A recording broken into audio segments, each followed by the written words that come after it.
Question number 61 से शुरू करते हैं। क्वेश्चन नंबर 61 में ये भी मेरा लकीली सही हुआ है ना। देखो नेटो में 32 कंट्रियाँ हैं और सारी 32 कंट्रीज़ का नाम याद करना बड़ा मुश्किल होता है, तो मुझे सारे नाम तो याद नहीं थे। तो मैंने यू कैन से कि स्वीडन तो है, फिर भी मैंने गलत कर दिया स्वीडन को, और क्रोएशिया गलत करके इस लकीली आई गॉट 4 करेक्ट, और ये इसका आंसर बी है। बट इसमें अलग अलग कंट्रीज़ है ना, तो ये आप देख लेना एग्जैक्टली कौन कौन सी कंट्रीज पार्ट है या नहीं है। 61 का आंसर ओनली 4 होगा, तो ये लकीली सही हुआ है। थोड़ा बहुत लक साथ में होना चाहिए। अगेन अब ये अनलकी हो गए आप 62 में। कैसे? Consider the following countries, Andes mountains pass through how many of the above countries. तो आजकल ऐसे पूछने लग गए हैं कि कौन कौन सी कंट्रीज से पास होगा, तो अब मैपिंग की प्रैक्टिस से ही आएगा। तो मैंने मैपिंग की प्रैक्टिस की थी, पहले की थी, तो 3 कंट्रीज़ का I was sure, Bolivia, Colombia और इक्वाडोर, इन तीनों से पास होता है। But I was not sure कि वेनेजुएला से होता है कि नहीं होता है, तो मैंने ओनली 3 लगा दिया, लेकिन इसका आंसर ओनली 4 था, तो ये नेगेटिव हो गया। ठीक है, 63 हमने अटैम्प्ट नहीं किया है क्योंकि मुझे कोई तंगनिया का फिर भी मुझे याद था कि ये न्यूज़ में रहता था, क्योंकि ये लेक जो है वो श्रिंक हो रही है, सूखती जा रही है, और ये शायद माली में है, छद में, वेस्टर्न अफ्रीका में है। बट बाकी 2 का मुझे कोई आइडिया नहीं था, तो ये क्वेश्चन आप सॉल्व ही नहीं कर सकते ओनली 1 से। तो नन मतलब 3 तो है ना, तीनों में से कोई भी ओनली 2 हो सकता है, ओनली 1 हो सकता है। ठीक है, तो ये मैंने अटेम्प्ट नहीं किया 63 वाला।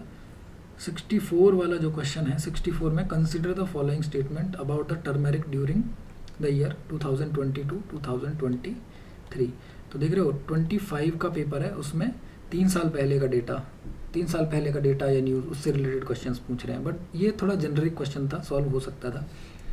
सबसे पहले तो ये बात तो पता है कि India is the largest producer and exporter of turmeric in the world, तो आई वाज श्योर ये सही है। 30 से ज़्यादा वेराइटीज़ टर्मरिक की होती है और ये मेजर प्रोड्यूसिंग कंट्रीज़ है, तो इसका आंसर ऑल 3 होगा, और वो सही है, एग्ज़ाम में भी सही हुआ था, तो ये हमारा नेगेटिव नहीं हुआ है, इसका आंसर डी है। अब अगेन कॉन्टिनेंटल ड्रिफ्ट थ्योरी का जो क्वेश्चन आया है, ये ज्योग्राफी की बुक से है, सिंपल जो फिजिकल ज्योग्राफी NCERT, आप उसके बेसिस पे इस क्वेश्चन को कर सकते हो, और इसके तीनों स्टेटमेंट बिल्कुल करेक्ट है, तो आंसर इसका सी हो जाएगा। ठीक है,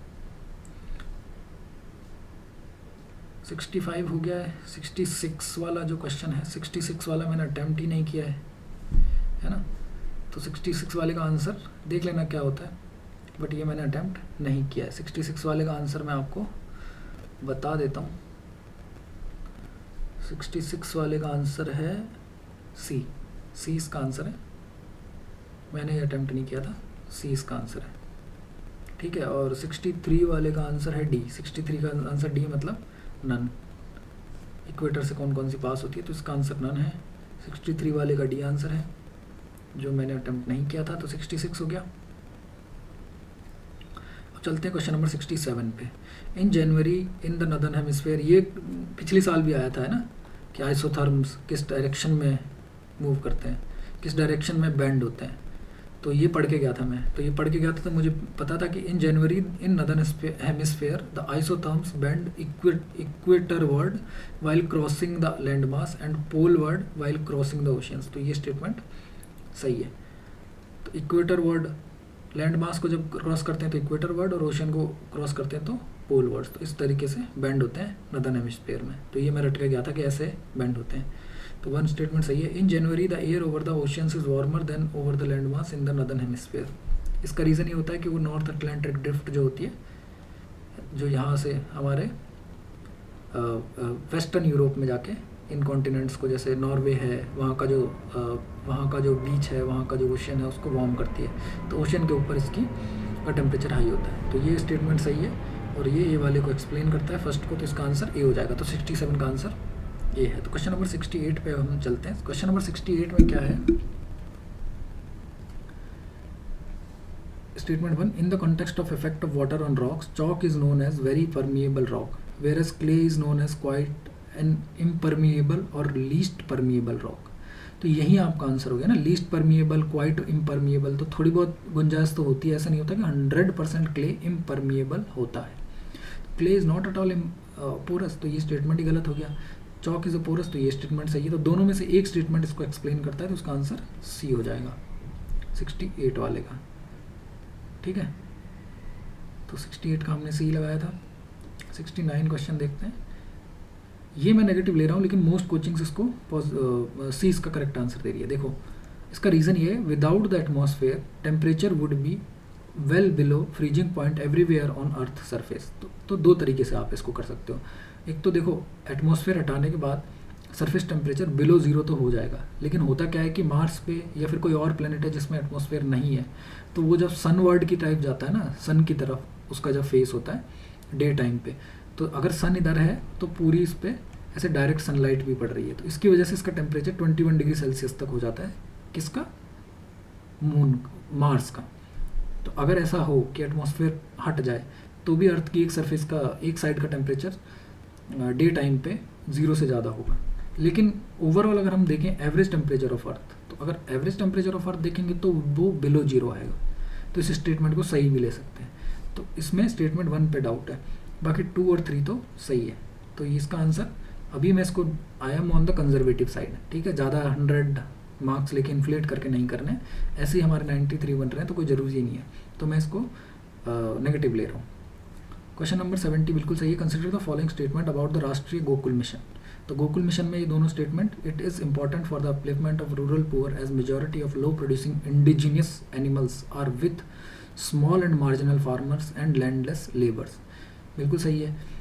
It was initiated to promote indigenous cattle and buffalo rearing and conservation in a scientific and holistic manner. तो cattle and buffalo rearing, indigenous cattle and buffalo rearing के लिए, और conservation of scientific and conservation of them in scientific and holistic manner, इसके लिए ये राष्ट्रीय Gokul mission लाया था। ये बहुत बार न्यूज़ में रहता है, आपको मैगजीन में बार बार देखने को मिलेगा ये। तो इसका आंसर सी है, ये करेक्ट है 70 वाला। अब हम चलते हैं क्वेश्चन नंबर 71 की तरफ। क्वेश्चन नंबर 71 क्या है? क्वेश्चन नंबर 71 है, consider the following statement about Raja Ram Mohan Roy. Again ये वाला क्वेश्चन मैंने जब मैं पहले इटरेशन में सॉल्व कर रहा था, तो उस टाइम पे 2 इटरेशन में पेपर सॉल्व करना चाहिए। पहले इटरेशन में आप जाओ, बबल मत फिल करो, सारे क्वेश्चंस को सॉल्व कर लो, 1 घंटा लगना चाहिए उसमें। उसके बाद आप सेकंड इटरेशन में बबल फिल करते जाओ और क्वेश्चंस को जल्दी जल्दी सॉल्व करो, फाइनल डिसीजन लेके कि भाई ये आंसर होगा, ये मुझे बबल फिल करना है, ये आंसर होगा, ये मुझे बबल फिल करना है। तो ये जो सेकंड प्रोसेस है इसमें 45 मिनट्स निकल जाते हैं। अब आपके पास 15 मिनट बचेंगे और मुश्किल से 10 या 15 क्वेश्चंस बचेंगे, उन पे टाइम लो, उनको सॉल्व करो, और इस तरीके से पूरा पेपर सॉल्व होता है। ठीक है, तो अब इसमें क्या हुआ कि मैंने पहले इटरेशन में ही पोजेस्ड ये जो है statements, he possessed great love and respect for the traditional philosophical systems of the east. देखो 2 चीज़ें, वो कुछ चीज़ें जो ट्रेडिशनल फिलोसफिकल सिस्टम हमारा ईस्ट का है उनको रिजेक्ट करते थे, जैसे पर्दा सिस्टम हो गया, चाइल्ड मैरिज हो गई, सती प्रथा हो गई। तो जो कुरीतियाँ थी उनको वो रिजेक्ट करते थे, लेकिन जो अच्छी चीज़ें थी उनको एक्सेप्ट करते थे। ठीक है, उनको एम्ब्रेस करते थे। तो ये स्टेटमेंट सही है, और दूसरा स्टेटमेंट भी सही है, तो उसका आंसर सी होना चाहिए। तो मेरा ये नेगेटिव हो गया सेकंड इटरेशन में। पहले इटरेशन में आई वाज लाइक हाँ ठीक है, he must have loved the philosophical systems of the east, but some of the qualities of this philosophical system he might have rejected them। ठीक है, तो ईस्ट वेस्ट अगर आप बिल्कुल रिजेक्ट चले जाते हो तो फर्स्ट स्टेटमेंट गलत मान के आपने गलत कर दिया ये। अगेन अब देखते हैं, consider the following statement subjects with regard to non cooperation movement. Boycott of law and foreign clothes बिल्कुल सही है। Observation of strict non violence बिल्कुल सही है। Retention of titles and honours without using them in public, ये तो बिल्कुल गलत है। टाइटल्स एंड ऑनर्स इनको तो रिजेक्ट किया था नॉन कॉपरेशन मूवमेंट में, तो 3 वाला गलत है। Establishment of panchayat for settling disputes, तो ये जगह जगह गांव में, अब कोर्ट में आप जा नहीं रहे हो तो आपके डिस्प्यूट्स तो आने हैं, तो वो डिस्प्यूट्स आपको रिजॉल्व करने के लिए आप पैरेलल एक तरीके से कोर्ट्स बना दोगे पंचायत, तो पंचायत फैसला लेगी। तो ये वाली चीज़ें नॉन कॉपरेशन मूवमेंट में हुई थी। तो इसका आंसर क्या हो जाएगा? ओनली 3। तो इनिशियली आई वाज कि लाइक ओनली 2 लगाऊंगा, लेकिन जब मैं सेकंड इटरेशन में गया तो I thought a bit more about it. When I thought a bit more about it, I was like कि नहीं यार, ओनली 2 इसका आंसर नहीं होगा, ओनली 3 इसका आंसर होगा। तो सी में लगा के आया था इसका आंसर। ठीक है, अब हम चलते हैं क्वेश्चन नंबर 73 पे। तो क्वेश्चन नंबर 73 पे ये बिल्कुल फैक्चुअल क्वेश्चन है, ये आपको एंशियंट हिस्ट्री की बुक में मिल जाएगा, A.L. वशम में ये है ना, एंशियंट एंड मिडीवल वाली जो है। तो उसमें इसका आंसर है large wheel with earthen pot tied to the other ends of the its spoke. तो इसका आंसर बी होगा। इसमें क्या है, कोई एक्सप्लेनेशन नहीं है, फैक्चुअल क्वेश्चन है। 74 मैंने अटैम्प्ट नहीं किया है, लेकिन 74 का आंसर ए है। ठीक है, तो ये टाइटल्स महेंद्र वर्मन ने लिए थे, ये मैंने अटैम्प्ट नहीं किया था because I had no idea about it. Question number 75 हम अटैम्प्ट करते हैं। तो क्वेश्चन नंबर 75 है, Fahien the Chinese pilgrim travel to India during the reign of Chandragupta two. तो ये बिल्कुल आपको रटा होना चाहिए एंशियंट हिस्ट्री में, ये मुझे याद था, तो क्वेश्चन नंबर 75 का आंसर बी मैंने लगा दिया। ये भी बिल्कुल इजी क्वेश्चन है, देखो। Who among the following led successful military campaign against the kingdom of Srivijaya, the powerful maritime state which ruled the Malay Peninsula, Sumatra, Java and neighboring island? तो राजेंद्र चोला, क्योंकि चोलास की नेवी अच्छी थी और वही अटैक करते थे, तो ये सिंपल लॉजिक था और ये मुझे याद था, तो आंसर इसका सी ही होगा और सी ही इसका आंसर था। ठीक है, विथ रेफरेंस, ये मैंने बिल्कुल ये अटैम्प्ट नहीं किया क्योंकि मुझे इसका आइडिया नहीं था। रिवर्स फ्लोइंग तो ठीक है, लेकिन उनके नाम भी आपने, ये बिल्कुल मैपिंग से हो सकता था, बट मैंने नहीं अटैम्प्ट किया, करना चाहिए था मुझे ये वाला क्वेश्चन, तो ये मैंने अटैम्प्ट नहीं किया। लेकिन 77 का आंसर मैं आपको बता सकता हूँ, 77 का आंसर है बी, बी मीन्स ओनली 2।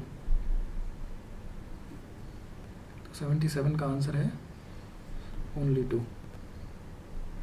ठीक है, तो ये हमारा 77 हो गया। 78 देखते हैं, 78 में ये कंफ्यूज करने के लिए दिया है। देखो, मोस्ट पीपल ग्वालियर लगा के आए होंगे म्यूज़िक सिटी के चक्कर में, लेकिन इसका आंसर लाहौर है। मैंने तो अटैम्प्ट ही नहीं किया क्योंकि मुझे थोड़ा ये लग रहा था कि ये बॉम्ब है नेगेटिव करवाने के लिए। तो ये ऐसी चीज़ें ढूंढनी होती है पेपर में कि ये पक्का नेगेटिव करवाने के लिए दिया है, और हमारे पास अगर है वो लेवरेज कि 10-15 क्वेश्चन छोड़ सकते हैं, तो मैं छोड़ देता हूँ, है ना। तो ये मैंने लीव कर दिया, 78 मैंने अटैम्प्ट नहीं किया। 79 वाला क्वेश्चन हम देखते हैं। Ashokan inscription suggest that the Pradeshika, Rajuka, Yukta were important officers at district level administration. ये मुझे याद था, है ना, पढ़ा था, तो मुझे याद था कि ये जो एडमिनिस्ट्रेशन के जो वर्ड्स है ये डिस्ट्रिक्ट लेवल पे आते हैं, प्रोविंशियल लेवल पे नहीं आते, तो आई वाज श्योर, तो मैंने बी लगाया था इसका। फिर से हम आते हैं क्वेश्चन नंबर 80 पे। Consider the following statement in respect to the non cooperation movement. तो नॉन कॉपरेशन मूवमेंट में 2-3 क्वेश्चन हो चुके हैं नॉन कॉपरेशन मूवमेंट के, तो ये वाला जो क्वेश्चन है इसमें है the Congress declared the attainment of swaraj by all legitimate and peaceful means be its objective, बिल्कुल सही है। It was to be implemented in stages with civil disobedience and non payment of taxes for the next stage only if swaraj did not come within a year and the government restored to repression. 1 साल में चाहिए था, तो ये बिल्कुल ऐसे book में लिखा हुआ है, स्पेक्ट्रम में देख लो या BL ग्रोवर में देख लो, तो ये दोनों स्टेटमेंट सही है, इसका आंसर सी होगा। अब क्वेश्चन नंबर 81 पे आते हैं। तो अब जो है बिल्कुल इजी वाले क्वेश्चंस आना शुरू हो गए हैं जो साइंस एंड टेक के सेक्शन से आए हैं। क्वेश्चन नंबर अगर 81 हम देखेंगे तो consider the following types of vehicles. तो full battery electric vehicles, alternative power train vehicles, है ना। तो ये तीनों इसका ऑल द 3 इसका आंसर है, तो ये सही है, ये एग्ज़ाम में हमने सॉल्व किया था और यही इसका आंसर था। क्वेश्चन नंबर अगर 82 हम देखें तो क्वेश्चन नंबर 82 बोल रहा है with reference to unmanned aerial vehicles consider the following statement. तो ये कौन सा करेक्ट है? तो ये तीनों इनकरेक्ट है, बिल्कुल बेसिक है, कोई भी इसको सॉल्व कर सकता है। All the types of UVs can do vertical landing, नहीं। All types of UVs can do automated hovering, नहीं। All types of UVs can use battery only as a source of power train, नहीं।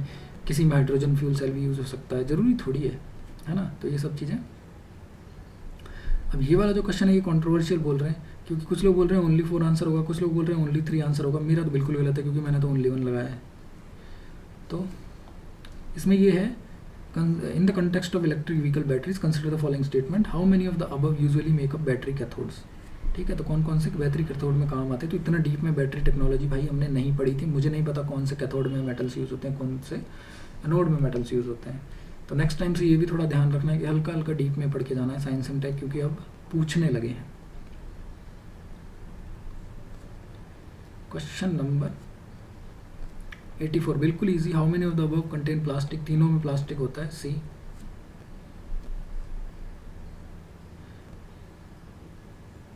Consider the following substances. Coal gasification technology can be used in the production of how many of them. तो इसका answer only 2 बता रही हैं सारी coachings, है ना। Only 3 इसका आंसर नहीं है। इथेनॉल और यूरिया में हो सकता है कोल गैसिफिकेशन का यूज़, बट नाइट्रोग्लाइसरीन में कोल गैसिफिकेशन का यूज़ नहीं होता है। तो मेरा ये नेगेटिव हुआ है। ठीक है, 85 हो गया हमारा। 86 देखते हैं। 86 आई वाज श्योर कि ये तीनों जो हैं एक्सप्लोसिव्स इन मिलिट्री वेपन्स है, तो 20 का आंसर हो गया। 86 हमारा करेक्ट था। ठीक है, क्वेश्चन नंबर 87 पे चलते हैं। 87 में एक स्टेटमेंट आपको पता होना चाहिए कि Majorana 1 chip has been introduced by Amazon Web Services. ये नहीं, ये किसने इंट्रोड्यूस करी है? माइक्रोसॉफ्ट ने। तो यहीं अगर आपका स्टेटमेंट 2 इनकरेक्ट हो गया तो 1 और 3 करेक्ट है, तो आपका सी आंसर हो जाएगा। तो इन सब में एलिमिनेशन टेक्निक ये काम में आ जाती है। क्यों? क्योंकि आपको एक स्टेटमेंट पता होना चाहिए। तो अगर आपको एक स्टेटमेंट फुल सर्टेनिटी के हिसाब से पता है और आपने वो गलत स्टेटमेंट ढूंढ लिया है, तो ये क्वेश्चन बहुत ईजी हो जाते हैं। तो 87वां क्वेश्चन हमारा हो चुका है। क्वेश्चन नंबर 88, तो जब से कोविड चल रहा है तब से इस पे बातें चल रही है, मोनोक्लोनल एंटीबॉडीज़। तो ये हमेशा मैगजीन में आपको मिलेगा, हर मंथली मैगजीन में मिल जाएगा, विजन की में, और ये सारे स्टेटमेंट उसमें मिल जाएंगे। तो तीनों स्टेटमेंट सही है, इसका आंसर डी होगा। ठीक है, क्वेश्चन नंबर 89 पे चलते हैं। अगेन ये वाला बिल्कुल साइंस एंड टेक का इजी क्वेश्चन है। No virus can survive in ocean. No virus, no virus. अब इसमें क्या पूछ रहा है? कौन कौन से करेक्ट है? तो उनमें से कोई सा भी करेक्ट नहीं है ना, नन करेक्ट है। क्वेश्चन नंबर 90 हम देखते हैं।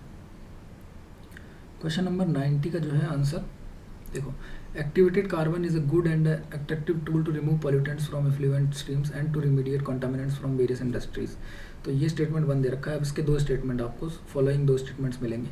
Activated carbon exhibits a large surface area and a strong potential for absorbing heavy metals. ये स्टेटमेंट सही है। Activated carbon can be easily synthesised from environmental waste with high carbon content. ये भी सही है।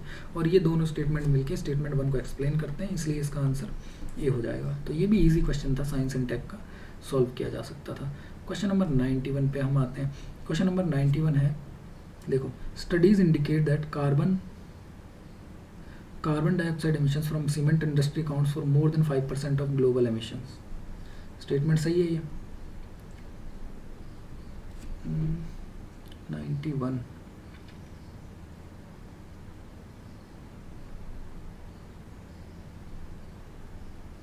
ठीक है। Silica bearing clay in mixed with limestone while manufacturing cement. तो स्टेटमेंट 2 भी करेक्ट है और स्टेटमेंट 3 भी करेक्ट है। लेकिन अब इसमें क्या है कि ओनली स्टेटमेंट 3 इसको एक्सप्लेन कर रहा है, दोनों में से एक स्टेटमेंट इसको एक्सप्लेन कर रहा है। क्योंकि जब सिलिका और लाइमस्टोन को मिक्स करते हैं ना, तो उसमें CO2 बहुत ही लिमिटेड और बहुत ही लो क्वांटिटी में रिलीज होती है, तो उसको हम सिग्निफिकेंटली इसमें कंसिडर नहीं कर सकते एमिशंस में। तो जब लाइमस्टोन को कन्वर्ट करते हैं ना लाइम में, तब CO2 बहुत ज़्यादा रिलीज होती है। तो स्टेटमेंट 3 इसको एक्सप्लेन करता है, उसका आंसर बी होना चाहिए, इसलिए मैंने इसको नेगेटिव लिया है। पर कुछ कोचिंग्स इसको ए भी दे रही है ना, ऑन द कंजर्वेटिव साइड हम इसको नेगेटिव ही लेकर चलेंगे। क्वेश्चन नंबर 92, तो ये भी मैंने ज़्यादा दिमाग लगा दिया। देखो ये क्वेश्चंस कैसे सॉल्व करने होते हैं। देखो, at the 28th United Nations climate change conference COP28 India refrain from signing the declaration on climate and health. ठीक है, एक्सप्लेन करो अब इसको। The COP28 declaration on climate and health is a binding declaration. तो अब हमको लगेगा कि हाँ यार, अगर ये बाइंडिंग डिक्लेरेशन होगा तो इंडिया इसको साइन नहीं करना चाहेगा, लेकिन ये बाइंडिंग डिक्लेरेशन था नहीं, नॉन बाइंडिंग डिक्लेरेशन था। Still India did not want to sign it. तो इन दोनों में से एक स्टेटमेंट सही है और वो एक स्टेटमेंट इसको एक्सप्लेन करता है, तो उसका आंसर बी होना चाहिए। तो इसका आंसर बी है। तो 792 का आंसर क्या है? बी। नहीं, 92 का आंसर क्या है? सी। इन दोनों में से एक स्टेटमेंट गलत है ना, बाइंडिंग था ही नहीं, तो एक स्टेटमेंट गलत है और एक एक्सप्लेन करता है। तो only one of the statement 2 and 3 is correct and that explains statement 1। तो इसका आंसर हो जाएगा सी। ए इसका आंसर नहीं है। अब हम चलते हैं क्वेश्चन नंबर 93 पे। अब क्वेश्चन नंबर 93 है, consider the following statements. Statement 1 जो है, scientific studies suggest that a shift is taking place in earth's rotation and axis. तो ये बहुत बार न्यूज़ में रहता है कि इंडिया का एक्सिस पे जो रोटेशन, वो अर्थ का जो एक्सिस पे रोटेशन होता है वो शिफ्ट हो रहा है ना। और ये भी है कि रोटेशनल स्पीड भी स्लो हो रही है। तो उसके रीजंस क्या हैं? तो दो स्टेटमेंट दिए हैं। Solar flares and associated coronal mass ejections bombarded the earth's outer most atmosphere with tremendous amount of energy. तो ये स्टेटमेंट सही है। तो ये मैंने, मतलब आप यूँ सोच लो कि ये ज़बरदस्ती का गलत हो गया, क्योंकि ये नई चीज़ें डाली ना 3 स्टेटमेंट की। स्टेटमेंट ये भी सही है और स्टेटमेंट ये भी सही है, लेकिन दोनों में से एक ही स्टेटमेंट एक्सप्लेन कर रहा है। तो इसका आंसर बी होगा, सी नहीं होगा। तो 93 का आंसर जो है बी होगा। ये ज़बरदस्ती गलत हुआ है। ये इजी क्वेश्चन था और ये सही होना चाहिए था। 93 हो गया है। फिर से हम 94th क्वेश्चन पे आते हैं। Article 6 of the Paris agreement on climate change is frequently discussed in global discussions on sustainable development climate change. ठीक है, अब इसके दो स्टेटमेंट देखो। Article 6 of the Paris agreement on climate change sets out the principles of carbon markets. ये statement सही है। Article 6 of the Paris agreement on climate change intends to promote inter country non market strategies to there climate targets. अब इससे गंदा मतलब क्या negative हो सकता है? दोनों स्टेटमेंट सही है और दोनों इसको एक्सप्लेन करते हैं। इसका आंसर सीधा ए था, है ना। ये हमारा नेगेटिव हुआ है। 95 में ये शायद मैंने लगाया नहीं है। आई एम नॉट श्योर कि एग्ज़ाम में ये लगाया है कि नहीं है, बट अगर लगाता तो मैंने ए इसका मार्क कर दिया था। मोस्ट प्रोबेबली मैंने इसको लगा दिया है। ये तो फैक्चुअल क्वेश्चन है, इसका आंसर यही होगा, ए। अब 96 देखते हैं। 96 में जो है, with reference to direct air capture and emerging technology, which of the following statement is are correct? It can be used as a way of carbon sequestration. ये तो बिल्कुल सही है, आता है न्यूज़ में। It can be valuable approach for plastic production and in food processing. सही है। In aviation, it can be source of carbon for combining with hydrogen to create synthetic low carbon fuel. ये भी सही है, तो इसका C option होगा answer, है ना। ये साइंस के इजी क्वेश्चन थे। इससे पहले 2-3 मैंने जो गलत किए वो भी इजी थे। थोड़ा सा आपको काम रह के सोचना होता है। इसका मुझे आइडिया नहीं है कि मैंने ये लगाया है। आई एम मे बी मैंने सी लगाया हो। देखो डी लिखा हुआ है और मैं डी ही भरने वाला था शायद। अब मुझे आइडिया नहीं है तो मैंने नेगेटिव ले लिया है कंजर्वेटिव साइड के लिए, क्योंकि ये तो है कि इट्स ये स्टेटमेंट 2 तो पक्का ही करेक्ट है। तो स्टेटमेंट 2 करेक्ट है तो ये दोनों गलत हो गए ना, ए और बी। 2 क्यों इनकरेक्ट है? Its natural habitat in India is only limited to some forest areas. तो है ना, सारे फॉरेस्ट में तो नहीं है, कुछ फॉरेस्ट में ये मिलेगी जो भी स्पीशीज़ है। तो स्टेटमेंट 2 करेक्ट। अब 3, it in its natural habitat it is in arboreal species. That means कि ये ट्री पे रहती है, तो ट्री पे रहती होगी, और ये स्पाइडर है। तो 2 और 3 इसका करेक्ट आंसर है। डी ही लगाया है शायद मैंने इसका, but still I am taking negative क्योंकि मुझे याद नहीं है। आई थॉट कि मे बी ज़्यादा दिमाग लगा के आपने सी लगा दिया होगी। नहीं, अर्बोरियल नहीं हो सकती। 98 मैंने अटैम्प्ट नहीं किया है, लेकिन 98 का आंसर सी है। ठीक है, सी का मतलब 2 and 3, 1 इनकरेक्ट। 99 मेरा शायद मोस्ट प्रोबेबली मेरा गलत हुआ है। मैंने शायद ओनली 4 लगाया है इसका आंसर, बट इसका आंसर ओनली 3 है। ये भी फैक्चुअल क्वेश्चन है, इसमें कुछ एक्सप्लेनेशन करने का है नहीं। 100 वाला जो क्वेश्चन है वो मैंने करेक्ट लगाया है। 100 वाले क्वेश्चन में क्या है? With reference to the planet earth consider the following statement. Rain forest produces more oxygen than produced by oceans. नहीं। Marine phytoplankton and photosynthetic bacteria produce about 50% of world's oxygen. ये statement सही है, तो statement 2 सही है। Well oxygenated surface water contains several folds higher. क्या several folds higher? बिल्कुल गलत है। तो इसका आंसर बी हो जाएगा, ओनली 2 करेक्ट। ठीक है, तो ये हमारा जो है 3 पार्ट में यूपीएससी प्रीलिम्स 2025 जीएस पेपर 1 हमने सॉल्व कर लिया है। मतलब अप्रोच जो मैंने फॉलो की थी पेपर को सॉल्व करने की। तो आपको करना क्या है, पहले इटरेशन में सॉल्व करो, आप आंसर्स पे आ जाओ कि मुझे ये लगाना है, और वो 1 घंटे में हो जाना चाहिए या फिर 1 घंटा 10 मिनट में हो जाना चाहिए। अब आप नेक्स्ट, जब 1 घंटा 10 मिनट हो चुका है, आप ऑलमोस्ट सब सॉल्व कर चुके हो, अब आप बबल भरना शुरू करो। बबल भरते टाइम जिसमें डाउट है ना, उस क्वेश्चन को दोबारा एक बार पढ़ लो और फिर फाइनल आंसर उस टाइम पे लगा दो। ऐसा करते करते आपको जाएगा 1 hour 45 minutes। आपके पास बचेंगे 15 मिनट। उन 15 मिनट में आपके पास मैक्सिमम 20 क्वेश्चन ऐसे बचने चाहिए जिनमें आपने बबल नहीं भरे हैं। तो उस 15 मिनट में आप वो 10 क्वेश्चन जिनमें आप डिसाइड नहीं हो, 10, 12, 13 जो भी क्वेश्चन हैं, उनको आप भर दो। 10 क्वेश्चन आई वुड से अगर आपको नहीं आते हैं तो छोड़ दो, 90 अटैम्प्ट करो, जरूरी नहीं है 100 करो। 100 करने में बहुत ज़्यादा रिस्क हो जाता है कि आपके 45 क्वेश्चन भी गलत हो सकते हैं, 40 भी गलत हो सकते हैं।